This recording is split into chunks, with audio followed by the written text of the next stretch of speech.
Hey guys, it's Missy and Samantha here with Pak'D, and we are actually at a friend's wedding tonight, but we wanted to take a few minutes and just carry on the conversation that we had started last week about isolation. This week, we just want to bring to you the definition and a little bit of awareness about emotional abuse. So I'm going to read the definition of emotional abuse from a website called Very Well Mind. Emotional abuse is a way to control another person by using emotions to criticize, embarrass, shame, blame, or otherwise manipulate another person. In general, a relationship is emotionally abusive when there is a consistent pattern of abusive words and bullying behaviors that wear down a person's self-esteem and undermine their mental health. Any relation to that? Yeah, so emotional abuse comes in so many different shapes and forms, I would say. So for me, what I experienced other than outside of the regular controlling was constantly being degraded. I was being called names constantly, constantly being told I wasn't good enough, I will never do good as much as I would try to be the best parent I could. I was just constantly being talked down and told that I would never be a good enough mother, and really kind of breaking down my self-esteem to nothing. And that's what my abuser really focused on, because if I didn't feel anything for myself, or I saw myself the way he saw me, then no, it was just Puts them up. very degrading. So emotional abuse, as Very Well Mind says, is one of the hardest forms of abuse to recognize. It can be very subtle and insidious, or overt and manipulative. Either way, it chips away at the victim's self-esteem, and they begin to doubt their perceptions of reality. This was how my abuse actually began. It began by isolating me, and then he went on to continually bullying me and putting me down and making me feel less of a person because of the things that he would say to me. When abusers are doing this, it gives them a sense of power and control.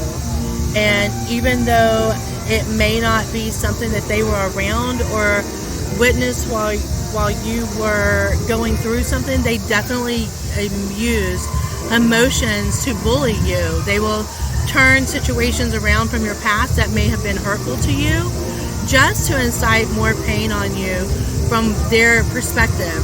When they are in charge and they can have dominion over you, to control your mental thoughts about yourself, they feel like they're in control and they are winning.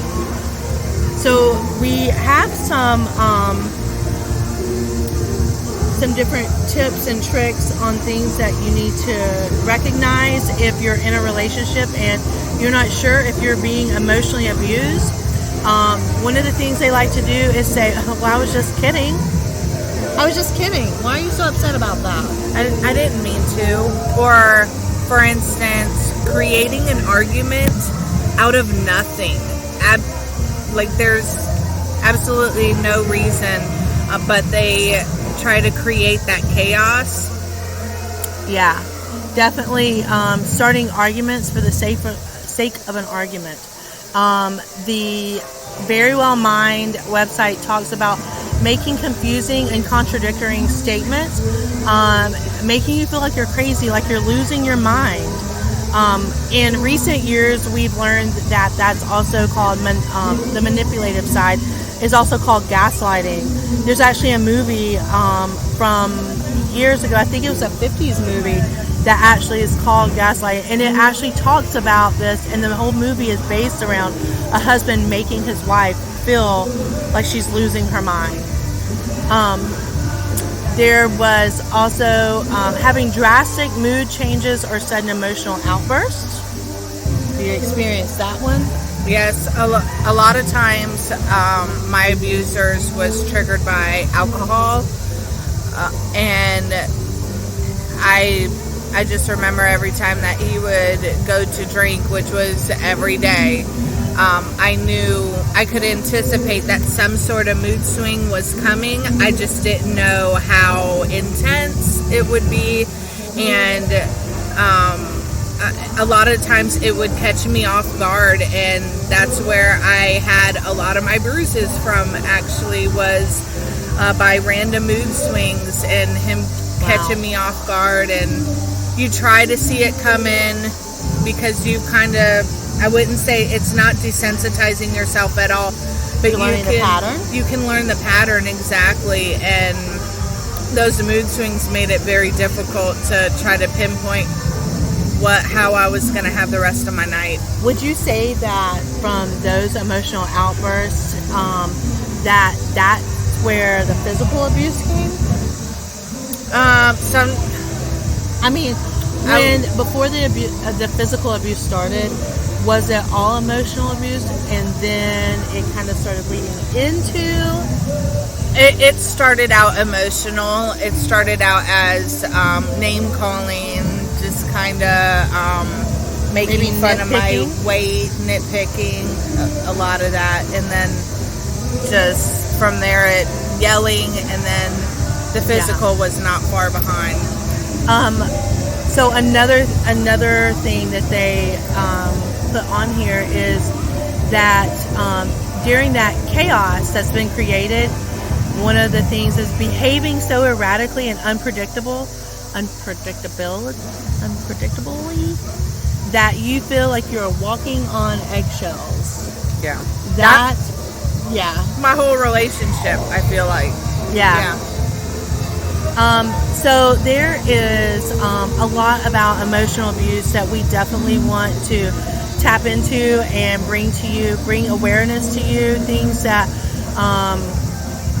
we feel like it's important. We could lump it all into just emotional abuse, but emotional abuse, because it is one of those things that is subtle and sometimes hard to prove or to show. One of the things we want to do is we want to break it down into different points of emotional abuse when we talk to you guys, so that, it may just be one form or another. I think Sammy and I both would agree that our abuse started a lot of verbal and emotional before it became physical, but that when the physical abuse became part of it, that there was no stopping it. What y'all doing?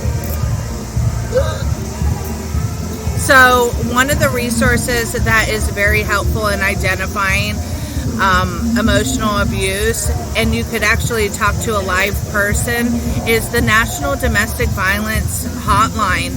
They get thousands of calls all the time and are very very well versed in being able to talk to you and maybe explain what emotional abuse is, and if that's something that you're going through, they can help you through with that. I'm going to go ahead and put the link to their website on our description below, so if anybody, please reach out to them. Their number, if you just need a quick resource very fast to give them a call, is 1-800-799-7233. Again, that's the National Domestic Violence Hotline, 1-800-799-7233. We hope to see you guys soon. Thank you.